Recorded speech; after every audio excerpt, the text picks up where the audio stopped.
581 back with another episode of Holes and Hunts. LC and I hit up some stores when I was down in New York.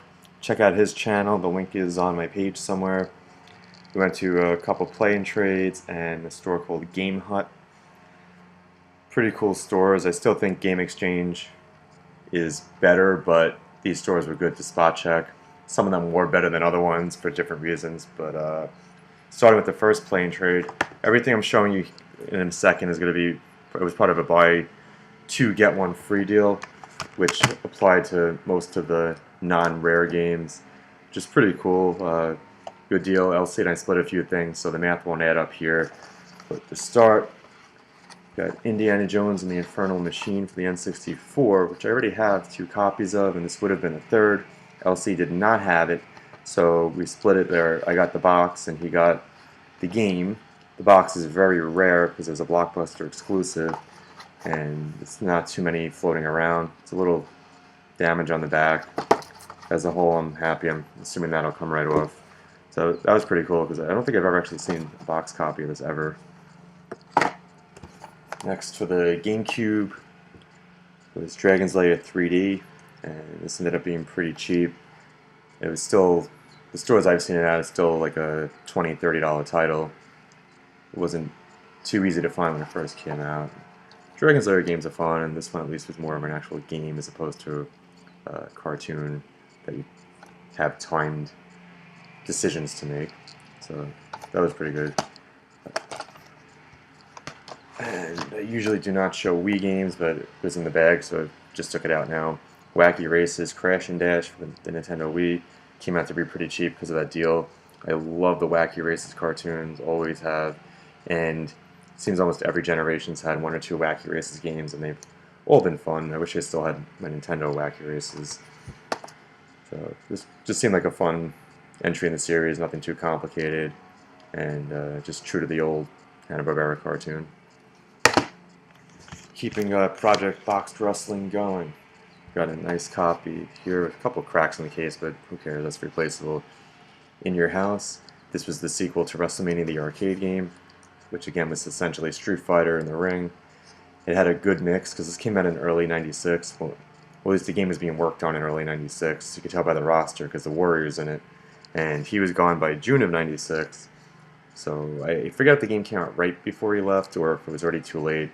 But it definitely had a good mix.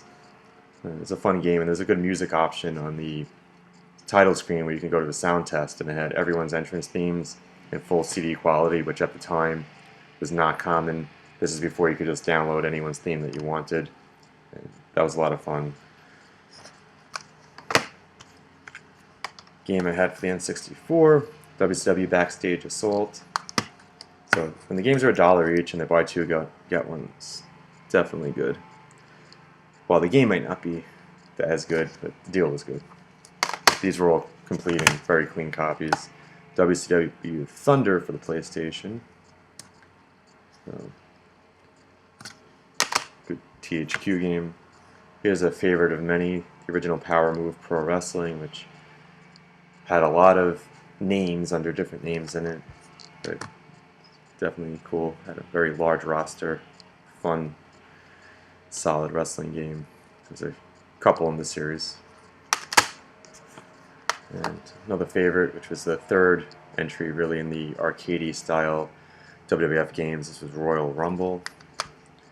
So similar, not as insane as the arcade game and In Your House, but still a fun pick up and play game. I wish more wrestling games were like this, or even the recent WWE All-Stars, where they're just pick up, play, have fun, not overcomplicated simulators. Alright, moving on to the N64 games. And this is all from the same play and trade, so I did pretty good there. These were in the bargain bin just for the collection. Star Soldier, Vanishing Earth, not familiar with it. Again, just for the collection, and I just wanted to fill out spots in the buy 2 get one to make sense for the deal. Of course, you try to get 3 that are the same price to maximize it. It's Tarzan, based on the animated movie which had come out around that time, which I still never saw. And another Disney game, A Bug's Life, also based on the animated movie from that time period, which I also still have not seen. The next play and trade was not as nice.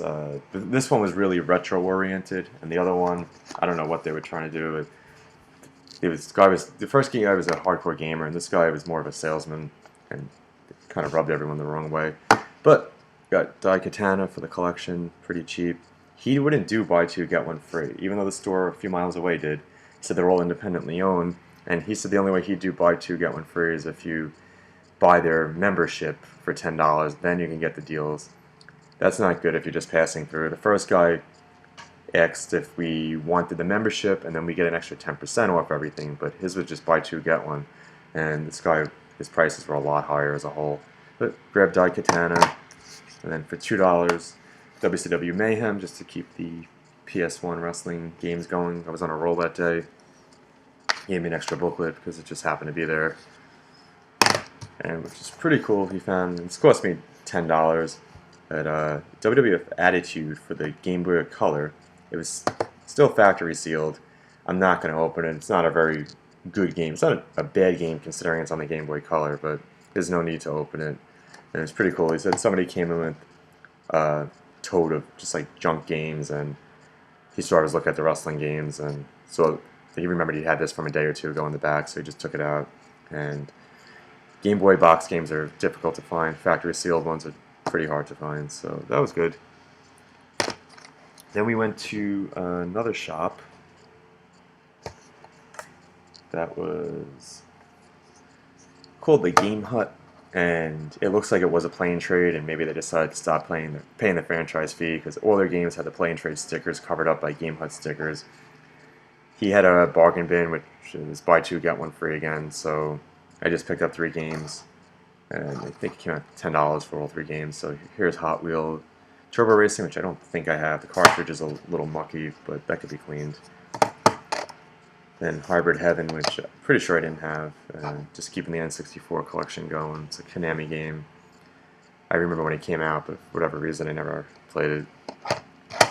And a fun NES game was Tecmo World Wrestling, which I didn't have. Very clean copy.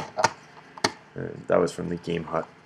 So a lot of retro gaming goodness. Thanks for watching. Please rate, comment, and subscribe.